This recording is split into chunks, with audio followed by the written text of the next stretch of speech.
Horror has been a beloved genre for a lot of people that craves excitement through fear or adrenaline. It's a genre that uses emotions that we would normally dislike experiencing, like fear, disgust, or shock, hence the name horror. You've probably had your fair share of horror films you've watched throughout your life. You may even have a specific subgenre you like more compared to the rest. Horror, like any other genre there is, has a lot of subgenres ranging from supernatural, The power of Christ! slasher, zombies,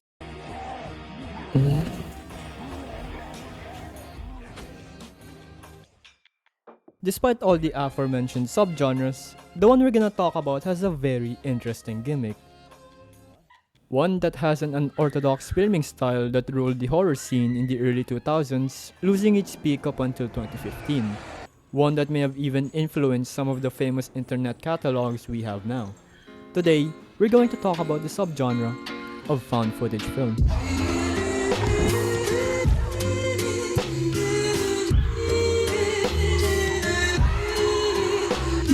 Before we continue, I have to explain the style of found footage films in comparison to a normal film.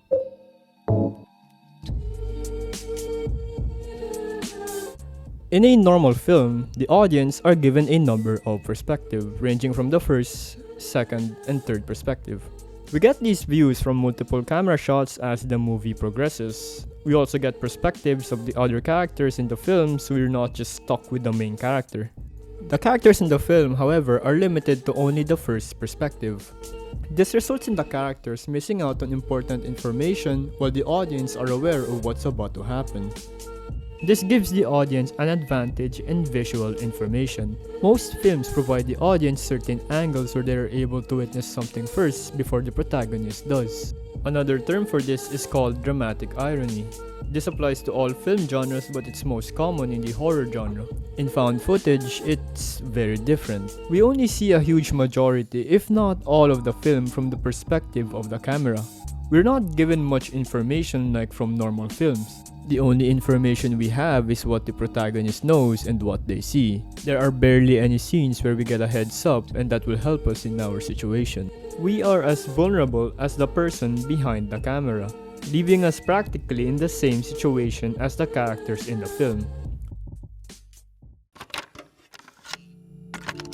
In 1999, a film called The Blair Witch Project was released, and it's one of the classics in the horror genre even in today's time. A lot of people that saw the film at that time it was released thought the curse was real, and one of the reasons why is because before the real film, a 5-minute fictional documentary or a mockumentary was played giving context about the origins, place, and history of the curse of the Blair Witch.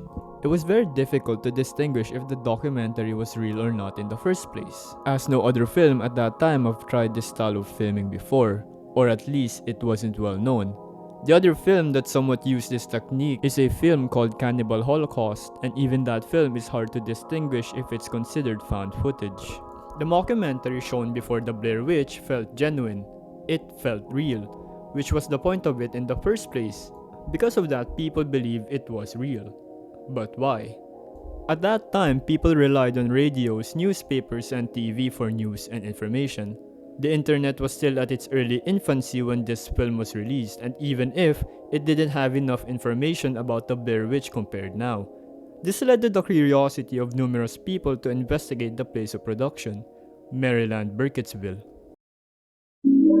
Hi, hello, sorry. I'll try to be vague as much as possible, but just in case, spoiler alert for the things I'm about to say if you haven't watched the film yet and don't want to get spoiled. The film revolves around a crew producing a documentary about the Blair Witch Curse, a legend in Maryland, Burkittsville that supposedly have kidnapped and killed.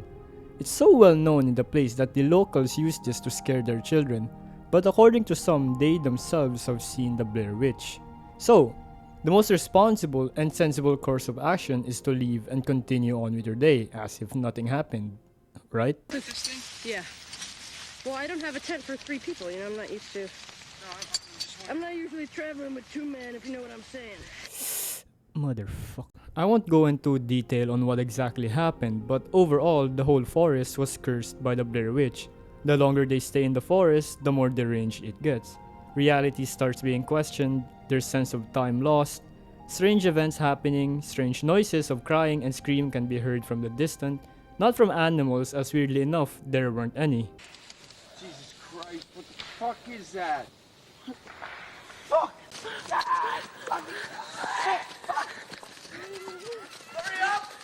It's clear to say that the witch is playing with them, breaking their spirit and sanity, causing them to fight amongst each other.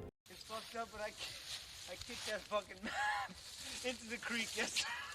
It was useless. If we get hurt or if we die out here, it's your fucking fault!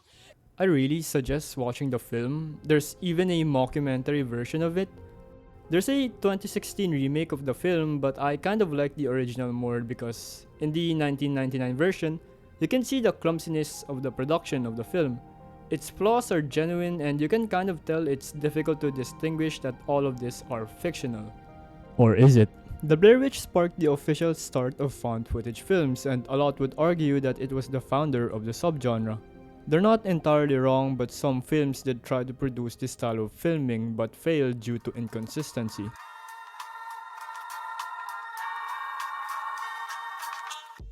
Ever since the release of Blair Witch, found footage has been the craze alongside the zombie genre.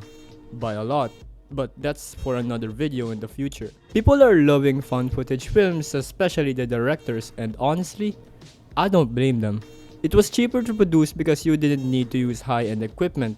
Some of these are even filmed with just a hand cam with lots and lots of storage for the film and a mic with it. You didn't need to hire expensive and famous actors, and that was one of its charm, because you don't know these people in the film, or at least they're not famous at that time. This made it genuine because it made it seem like they are literally just random people filming.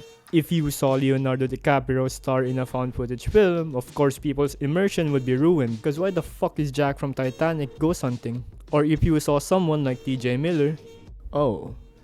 The randomness of the castings makes it feel like this film or tape was just recovered somewhere out in the streets or even in the woods, picked up by a random bystander that wanted to show it off to the world as a poorly edited low-budget film, hence the name found footage.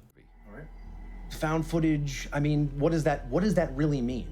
Did I find the footage? Was it handed to me and then am I presenting it again? Yes, then that would be considered found footage.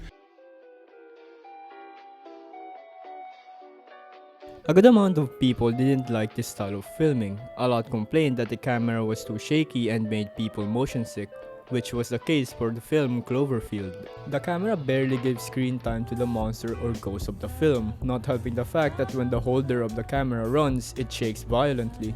It was also unironically unrealistic as time went on. If found footage was supposed to be a style of filming that would give a sense of realism to the audience due to raw footage, a good amount of these tend to show exaggerated events. Found footage was so common that people just knew what was gonna happen. It was predictable from a glance, and by the time 2014 hit, the found footage craze slowly died down, with As Above So As Below peaking it by the time of its release. This subgenre was a huge part in horror, as this may even influence some trends like analog horror, Outlast, and probably that bodycam features in video games. The format of having a videotape cassette that contains unseen, unedited media of horror is common in today's time. A lot, and I mean a lot, were made, some even in forms of ARGs. One of my main reasons why I made this video is because of the ARG websites that the 2008 Cloverfield marketing team made to promote their film. It's an interesting marketing strategy to sell the realism of the film, and I don't blame them for doing this. I mean, look at the 1999 Blair Witch. It was a massive success and the franchise is still well loved today. Though modern found footage films nowadays are kind of getting stale, it's not really as it was back then, as this was because of time. As time goes on, technology gets better and better, and the element of ARG is so overrated, everyone and their mothers are doing it. I mean, who still uses old vintage camera tapes to film a movie nowadays? Modern technology is catching up to the subgenre, and sadly, because of it, found footage has a hard time keeping up. A good one that I watched that was released after 2015 was Butterfly Kisses. The plot is basically a found footage investigating another found footage. So basically 2 in 1, which is pretty cool, and not to mention, it does a great job explaining the flaws of found footage itself. Horror is an interesting genre. It shows what the human mind can fantasize about and turn it to a film. It's a way of projecting what we fear, like monsters, ghosts, demons, anomalies, or just things that would just straight up kill us. And yeah, that's about it. I have nothing more left to say in the script. I genuinely never expected this to be like 10 minutes long. I thought it would be like 5 or 6, but I guess if you're yapping, you won't really be conscious of what time it is. But anyways, I hope you enjoyed the video. Remember to drink water, and I hope to see you guys in the next video. Bye bye.